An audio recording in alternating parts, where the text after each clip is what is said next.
Yo, what up, family? Who is Snoop here?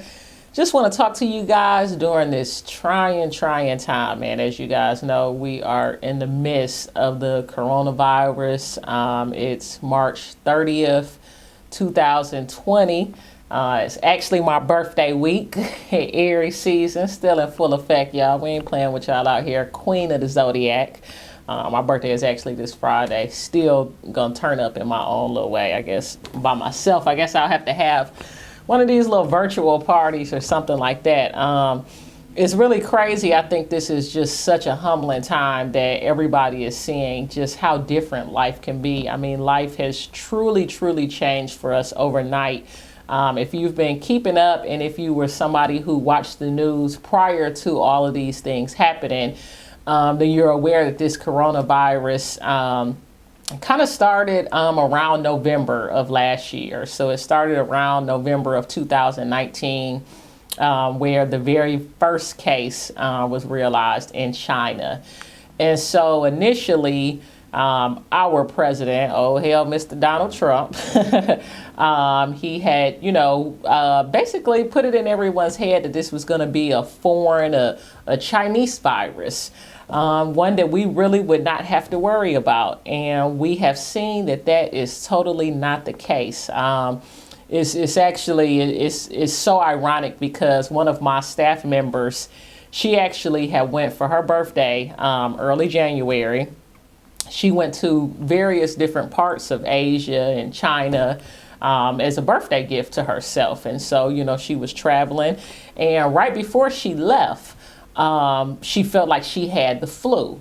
So now over here, there was no testing for coronavirus or anything like that.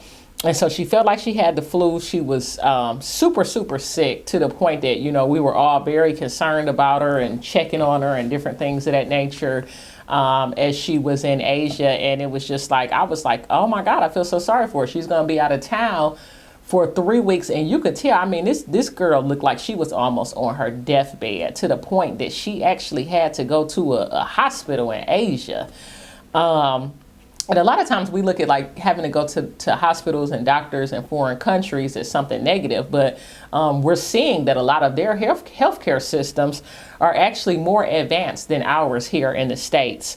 Long story short, we kind of realize now that she most likely had the coronavirus. And especially with being over there, she got worse and worse. And it took probably 2 weeks, for her to really come to the point that she said she was like on the, she was flying from two different parts of Asia. So took several different flights, as this was going on. And even said at one point she was literally laying on the floor, of one of these airplanes during a flight, that she was so sick, so weak, etc. And as we now see, there's various different strands of this virus as they're able to, as the healthcare professionals are able to do more and more research on it, and more things are coming to light as far as, various symptoms and, how long it takes, for the virus to actually run its course and different things of that nature. But I say all that to say is, this coronavirus has changed everything for everyone, even individuals that are able to look at this time as a paid vacation. And, we do have some people that work for various corporate companies and things of that nature, and they're still able to take advantage of a paycheck and not have to go to work. However, we all still have worries. We all still have the fear, of catching this deadly virus that has shown up in so many different strands and in so many different ways and so many different individuals. So one of the things that we are actually now utilizing here in the States is stay-at-home policy. So I currently live in the state of Georgia. I live in the city of Atlanta. My residence is actually Cobb County.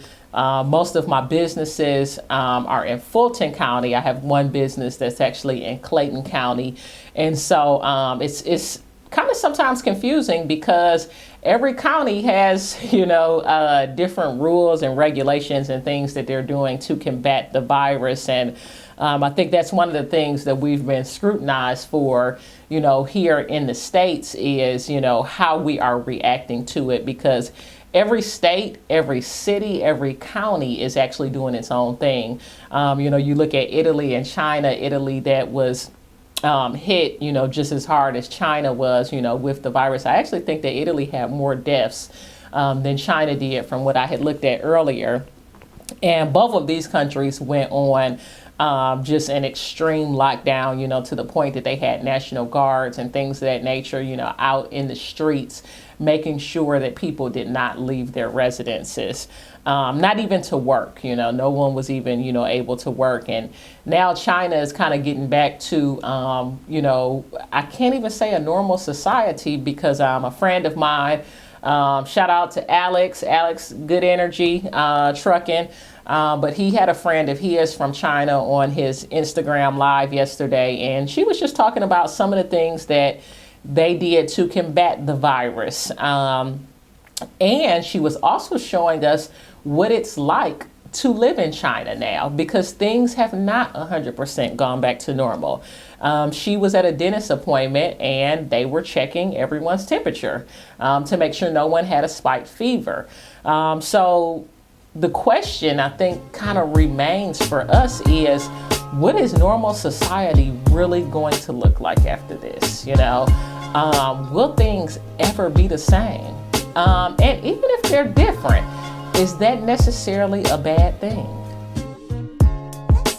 Yo, just a reminder to make sure that you guys are subscribing to my YouTube channel at Who is Snoop, so that you can get your daily dosage of financial tips, entrepreneur tips, and just to hear my crazy ass talking, what I gotta say. I know I'm always chopping somebody off.